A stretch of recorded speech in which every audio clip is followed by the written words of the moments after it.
טוב, היום אני נפגש עם שי דנון, מי שלום. שמכיר אותו תחת הסלוגן מעלים את התדר.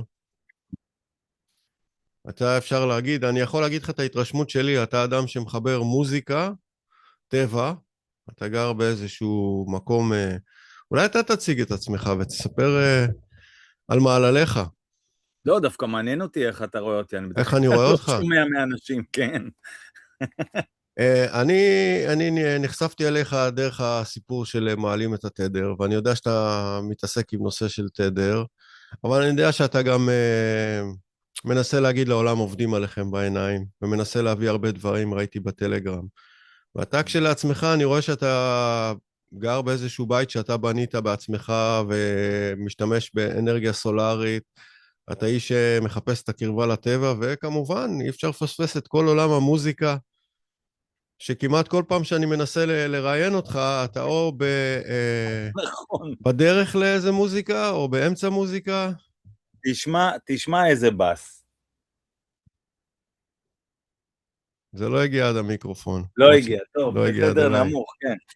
כן, כן, אולי הוא לא הגיע, מה לעשות? טוב. כן, האמת יצא ככה, שאני מחבר עולמות, כאילו, בחיים שלי, בעשייה שלי, ובוא נגיד שהתחלתי את הפעילות ה-so called ציבורית שלי, או ב-2009 הגעתי לישראל, אחרי הרבה שנים שלא הייתי פה, ומיד, כאילו, כשהגעתי לישראל, זה היה אחרי איזה חצי שנה, זאת אומרת, חייתי הרבה שנים בהודו וגם באנגליה, למדתי שם מוזיקה, טבלה, כאילו, תופים הודים, זה נשמע כזה דהגינה, גינה, גדיגנה, דהגינה, כאלה דברים, מי שמכיר קצת את הסאונדים, ובישראל, כשהגעתי ב-2009, אחרי הרבה שנים, היה לי כאן איזו ידיעה ברורה, שאני לא נוסע, יש לי הרבה עבודה לעשות פה, והזמן קצר, ודי מיד התחלתי עם עוד חבר בזמנו, פתחנו את האתר מעלים את התדר, או אהבה528.com, מאז גם פתחתי פלטפורמת שידורים, live528.com, זה היה בתקופת הקורונה, כשיוטיוב סגרו לי ערוץ של איזה 25,000 עוקבים, תבין, אני מדבר איתך בתחילת 2020, היה לי ערוץ יוטיוב עם 25,000 עוקבים, כשבעצם אספתי אותם במהלך ה-11 שנים לפני זה, כן, מ-2009, 10 נגיד, עד 2020, ועשיתי ראיונות, במהלך השנים האלה, עשיתי ראיונות עם מאות מומחים מהעולם, בעיקר גם מהארץ, אבל הרבה מהעשייה שלי הייתה באנגלית, אבל גם בעברית, תרגמתי הרבה דברים, רציתי באמת לפקוח את עיניהם של בני ישראל, העם היושב בציון,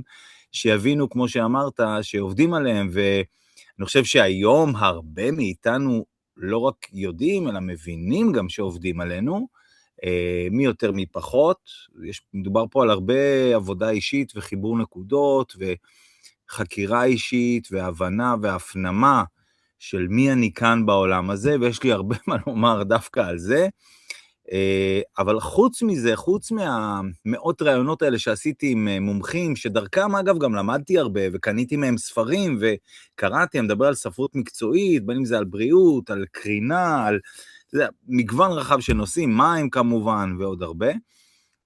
חוץ מזה גם היה לי חברת הפקות של צלילים מרפאים, בעצם הפקתי פסטיבלים למשפחות, מ-2010 עד 2015 אני חושב, עם שותף, הפקנו הרבה מאוד אירועים, סדרי גודל שונים, עד 4,000 איש כזה, מ-500 עד 4,000, בכל מיני מקומות בישראל, זה היה תענוג צרוף, זה גם הביא איתו הרבה סטרס, כי אתה פתאום אחראי על, אתה יודע, מאות ילדים בשטח פארק הירדן, ואם קורה משהו זה עליי, על השם שלי, וגם כל הרשויות נכנסות לך לווריד, אז זה גם עצבן אותי, אז פרשתי מזה, לא פרשתי ממוזיקה כמובן, אבל קצת מהעשייה הזאת של הפקות, מוזיקליות גדולות פרשתי.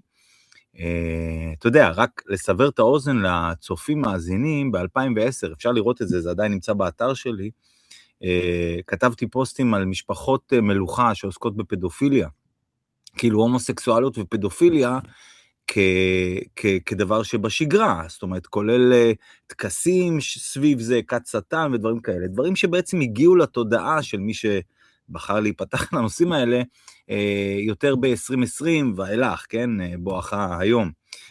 אבל אלה דברים שכבר כתבתי עליהם אז, ואמרו לי, שי, עזוב אותך, זה מבאס, זה מוריד את התדר, תעלה את התדר, ניסו להגיד לי מה זה להעלות את התדר, ואתה יודע מה, אולי נתחיל מזה, מה זה מעלים את התדר? הרבה פעמים שאלו אותי, מה זה מעלים את כן, התדר? מה זה מעלים את התדר באמת? אתה רואה? הוצאתי לך את המילים מהפה. תראה, כי לי, אתה יודע, לי זה עושה קונוטציות ורעיונות, ואז אני אומר לעצמי, לא, אין לך טעם להסביר אותו, אם אתה לא באמת יודע על מה, מאיפה הוא הביא את זה. למרות שירון כאן, יש בזה משהו יפה, כי זה משפט כל כך אמורפי, הוא גם יכול להיות מאוד מדויק, משהו מאוד ספציפי, טכני, פיזיקלי, אבל הוא יכול להיות גם מאוד רוחני, מאוד אמורפי, חסר צורה, ומדבר על המהות של כל אחד, בלי להבין בכלל מה זה, וזה עדיין ידבר לאנשים, ומבחינתי להעלות את התדר, או מעלים את התדר, בכוונה לקחתי את זה בצורה של פעולה, מעלים את התדר, וזה ביחד, זה לא מעלה את התדר, זה לא התדר עולה, זה מעלים את התדר, יש כאן פעולה, זה לא משהו סביל, אלא פעיל, אנחנו כולנו צריכים לעשות את הפעולה הזאת, בין אם היא דורשת חקירה או עשייה, מדובר על פעולה, אוקיי? ומה זה תדר? זאת אומרת, למה מעלים את התדר? בשבילי, המשמעות הכי עמוקה, אם אפשר לומר, של להעלות את התדר, זה לדבר אמת כמה שיותר פעמים, בדקה, אוקיי? או בשנייה. ככל שאני דובר אמת, אובייקטיבית, אבסולוטית, ככל שניתן למצוא את זה, כן? אפשר לדבר אם יש את זה או אין את זה, אבל אני עכשיו מגדיר את מעלים את התדר. ככל שאני מדבר יותר אמת אובייקטיבית פר יחידת זמן, אני הופך לאמת הזאת יותר ויותר, ואני בעצם מעלה את התדר שלי, אוקיי? בהנכחה של אמת בחיים שלי. וזה דורש חשיבה, זה דורש תשומת לב, זה דורש לימוד, וזה דורש עשייה. זאת אומרת, השימת לב הזאת זו עשייה, זה כמו להיות כל הזמן במדיטציה, או אתה יודע, בויפאסנה, יש טכניקה שנקראת אנפנה, שזה לשים לב לנשימה, שנכנסת ויוצאת מאף. אתה לא אמור לשנות אותה, או לנשום באיזשהו אופן פשוט, לשים לב לאוויר שנכנס ויוצא, זה נעשה ללא ידיעתך, ללא צורך בפעולה מצדך, זה פשוט נעשה. באופן דומה, יש לשים לב, לא לעשות כלום, רק לשים לב למה יוצא מהפה שלנו, איך הוא יוצא, מה הכוונה מאחורי הדברים. הרבה מאיתנו משקרים בלי לשים לב, בלי לרצות. אגב, בגלל זה גם בויפאסנה יש שתיקה.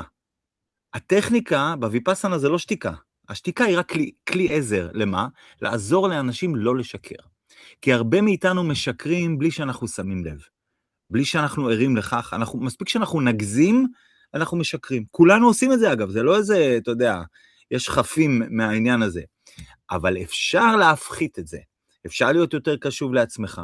לשים לב למה אתה חושב, מה אתה מדבר, מה אתה עושה, ועל ידי כך אתה מתקרב יותר ויותר לאותה אמת, ואתה מעלה את התדר של עצמך, וזה משהו אגב שאנשים חשים בו, גם אם הם לא יודעים את זה, גם אם הם לא מודעים לכך, הם חשים בזה. ומי שזה מהדהד בו, יש כאלה שלא חשים בזה ולא, זה לא נוגע להם, אבל מי שכן, כי הוא כבר פתוח טווח הזה בסקאלה, אוקיי? נפתח לו עוד טווח בסקאלה של החושים או של התפיסה של המודעות, כן? של התודעה, אז הוא יכול לחוש בזה אצל אחרים, ויש שם חיבור או קשר שהוא לא מילולי בכלל, פשוט ידיעה שאנחנו, מה שנקרא במרכאות ולא במרכאות, משדרים על אותו גל או על אותו תדר, אוקיי?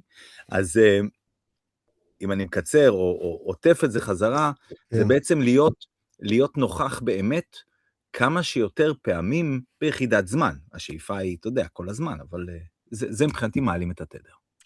תן לי לראות אם אני הבנתי אותך נכון, אתה מחבר את הרעיון הזה של תדר לכל העולם של אמת, המרחק בין האמת ללא אמת, כי אתה אמרת גם להגזים זה לא אמת, למרות שלא תמיד נקרא לזה שקר, ואתה גם מתייחס לעובדה שבן אדם שם לב שהוא חי. הוא לא, תשים לב, אתה נושם, תשים לב, אתה מרגיש, תשים לב, קורה לך משהו, תתייחס לזה יותר בכובד ראש, לאותו, אם אפשר להגיד, בתדר, אז לאותם התדרים היותר צפופים, לאותם המסרים היותר קטנים, לאותם נכון. יחידות זמן יותר קטנות, ובאיזשהו מקום... לאינטואיציה שלך, כן, כן, ממש ככה. אתה יודע, כשאני נחשפתי לכל מה שנקרא קונספירציות, שזה בעצם, אנחנו קולטים שהרבה ממה שאנחנו רגילים לקרוא להם קונספירציות או תיאוריות קונספירציות, מדובר על אמת, מדובר על טענות בסופו של דבר עובדתיות. שוב, לא הכל, אבל הרבה מהדברים מבוססים על אמת.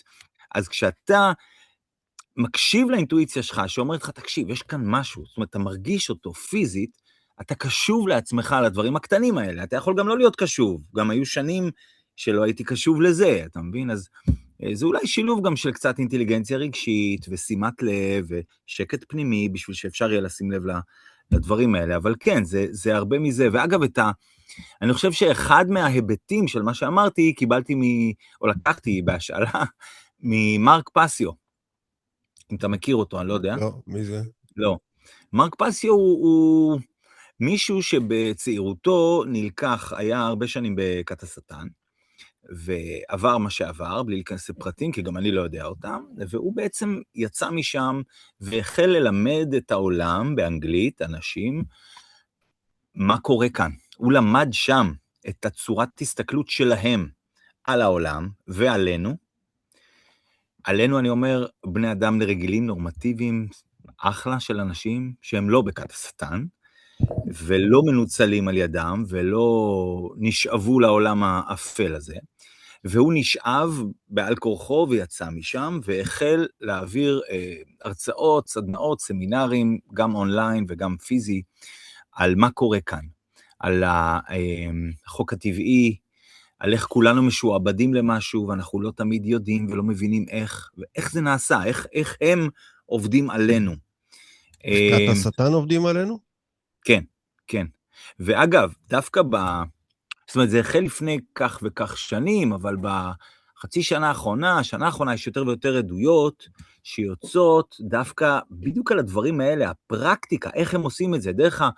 הייתה ועדה בכנסת על נפגעות, ואני מקווה שהדבר הזה יגדל וייצא יותר ויותר, כדי שאנשים יבינו איפה אנחנו חיים, למצער כמובן. זאת אומרת, בכל אופן.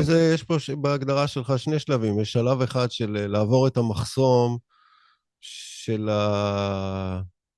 איך אומרים, חובבי קונספירציות, אנשים שלא רוצים לשמוע בכלל על סיפורים שמעבר למה שמוצג להם בתקשורת, הם צריכים לעבור את המחסום הראשון הזה ולהגיד, תקשיבו, אנשים שמספרים לכם על דברים, יש דברים בגו, ואחרי זה יש שלב נוסף בעיניך, זה להבין את הפרקטיקות ואת הטכניקות שלהם, אפילו אתה הלכת ודיברת, או מי זה האיש הזה שבא לא, מבפנים.